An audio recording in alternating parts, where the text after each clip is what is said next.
Good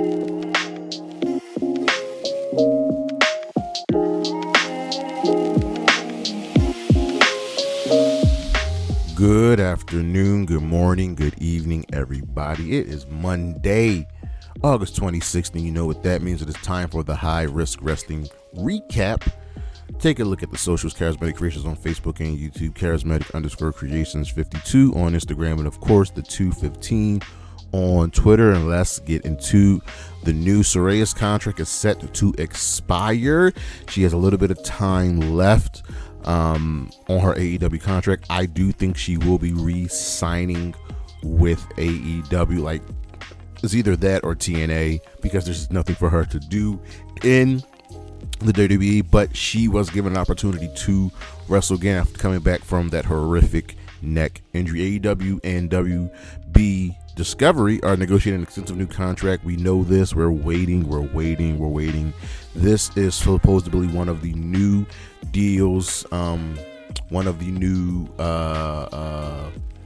announcements that Tony Khan has lined up. We shall see. We're all waiting with bated breath. Rich Swann sadly has been suspended from TNA, checking to rehab after another disorderly intoxication arrest. You remember another time this happened a few years ago, back in 2022, when he got into it with some people, and it also included his wife, wrestler Sue Young. Mauro Ranallo is coming back to the world of professional wrestling after a 3-year hiatus. He will be the voice of Scott D'Amore's Maple Leaf Pro Wrestling promotion. It was great to have Mauro Ranallo back. Brody King slams Disco Inferno because Disco Inferno is a piece of crap.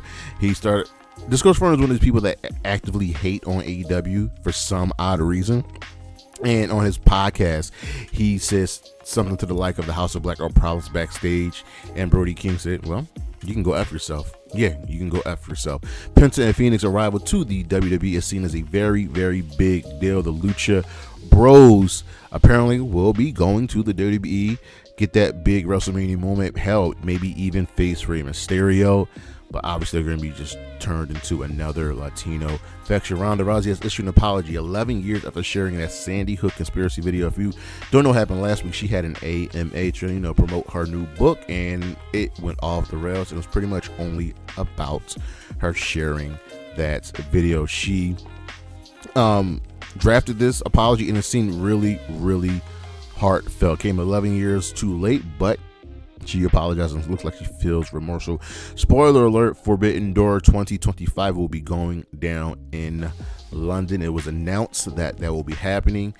This was good. So they lose All In for 1 year, but we'll be getting Forbidden Door. Swerve Strickland has said that the backstage drama in AEW feels calculated. It just happens time and time again, and he's done with that. But seeing as how he is a great individual for the company, he has signed the contract extension with AEW. The man is on a roll, and an AEW prospect possibly has dropped a title ahead of his rumor debut, and that'll be one Michael Oku.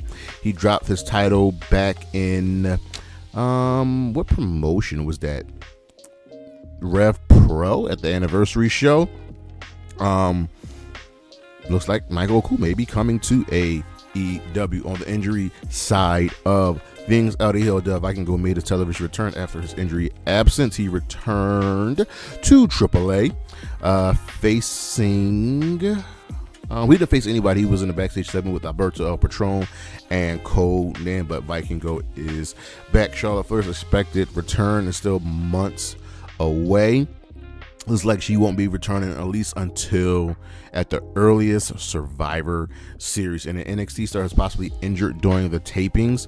That would be one Fallon Henry. Looks like she suffered a broken nose. But we've seen what happened with broken noses. You can still wrestle with those as long as you got the mask. Just ask her faction partner, JC Jane. And Shotzi reveals her in-ring status, and she is saying she is a few months away. Remember, she had that crippling leg injury that put her out for a long time.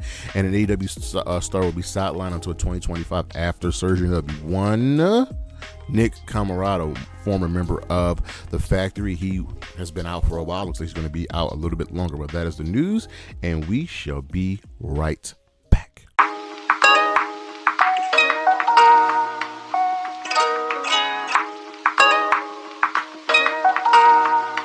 All right, let's get into the week in review. And of course, we start off with Monday Night Raw. We're building to the Bash in Berlin. We open up with Gunther and Randy Orton having words with each other once again, rehashing kind of the same old things.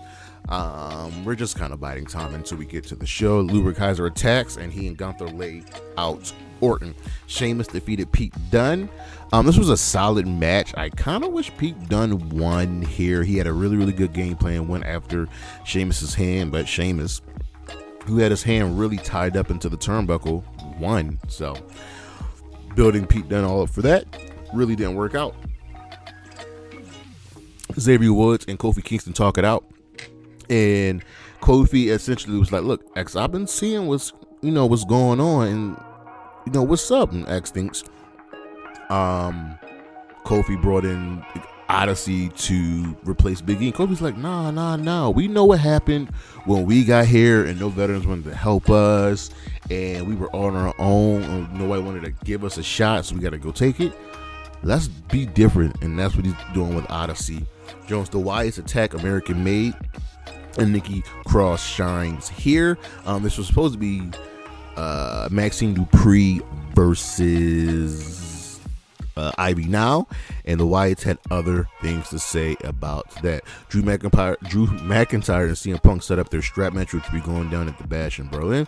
The New Day and Odyssey Jones defeated the Final Testament, so hopefully this feud is over. But if you went to social media, it looks like it's probably not. And Xavier Woods is befuddled as Kofi was going for the hot tag. He tagged in Odyssey and not Xavier.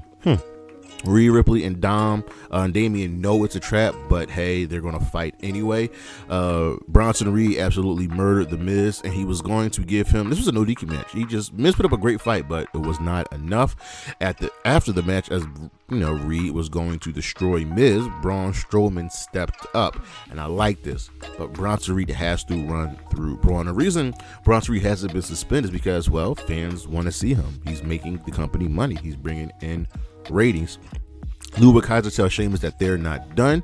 After Sheamus puts over Pete Dunne, Braun Breaker won't be giving up the Intercontinental Championship anytime soon. It looks like there will be a tournament starting this week with the winner facing Braun at whatever next pay-per-view is coming on. Probably No Mercy. The Judgment Day get the better of Damian Priest and Rhea Ripley as Damian Priest versus Dominic Mysterio never happens, and then they gloat backstage. I have not seen Rhea Ripley and Damian Priest laid out like this in a very long time. Alba Fyre and Isla Dawn retained the Women's Tag Team Championships over Damage Control and the Pure Fusion Collective. Jey Uso says he will be in the IC title tourney and that Sami Zayn is taking some time away. And in the main event, Randy Orton defeated Ludwig Kaiser. Over on Dynamite, we had our all-in go-home show. As Raw got a fist, this show got a thumbs up. So the contract signing between Mercedes Moné and Britt Baker ends with Britt attacking Camille because, there is a no contact order for these things between whoever signed the contract. But Britt was able to stand tall. Chris Jericho defeated the Dynamite Kid. This was a fun little match. Hook came out and Big Bill choke slams him. Toni Storm retained the Women's Championship against Saraya. This was a fun match, and I'm happy to see Saraya is really fully back. Mariah may attack Toni Storm after the match. The conglomeration hypes all in. MJF and Will Ospreay have a tremendous segment touching on everything that's been going on. It's really hard to break this down. I would say go watch it and then go watch their match at all. But the segment ends with MJF bloodying Will Ospreay. We know the roles of opposites, momentum in professional wrestling. Hangman Page attacked Evil Uno backstage and says he'll stop at nothing to make sure Swerve loses. Kazuchika Okada retained the Continental Championship over Claudio Castagnoli as they fight to a time limit draw, and the Bucks did not to restart the match. Oh well. Darby Allin and FTR defeated the Elite. The Acclaim come on says that they'll win it all in the main event segment, as the previous was the main event match. Bryan Danielson and Swerve Strickland have a confrontation which ends with Bryan Danielson saying he is the best wrestler alive, and he has been for the last 20 years. and there's nothing Swerve can do about that. This was just a really good go-home show. Over on Impact, we've got many moving parts. This show gets a fist. Alexander Hammerstone beat Cass and Kushida to qualify for Ultimate X. Cass attacked Kushida after the match. Eric Young says he and Hammerstone might not make it. Says Hammerstone might not make it to Emergence, and Macklin says he'll be watching what goes down between them two next week. Santana is not done with the system. Trust me, he ain't done. Rosemary defeated Alicia Edwards. Ash by Elegance challenged Grace for the title, which Grace accepted, and this will be contested under a match by Elegance. Zaya, Brookside, Rhino, and PCO defeated Steph DeLander, Khan, and Madman Fulton. This was supposed to be DeLander teaming with Cardona and someone else, but Cardona got a returning Khan and Madman Fulton. Steph DeLander not want to be in the match against her husband, his best man, and her maid of honor. Laredo Kid defeated Jay Vidal and Gujar to qualify for the Ultimate X match. Speedball gives Rich Swann a title shot. Well, Jonathan Gresham defeated Charlie Dempsey from NXT, and there was no ink gimmick from Gresham here. In the main event, the Hardys beat Moose and JDC. Santana tried making the save. He failed after, the system got the numbers game, but then we believe, and out came Joe Hendry, who earlier this week qualified and will be facing Ethan Page at the next NXT event for the NXT Championship. We're on SmackDown. Solo still reigns and will KO turn on Cody. So we open up with the Grayson Waller effect.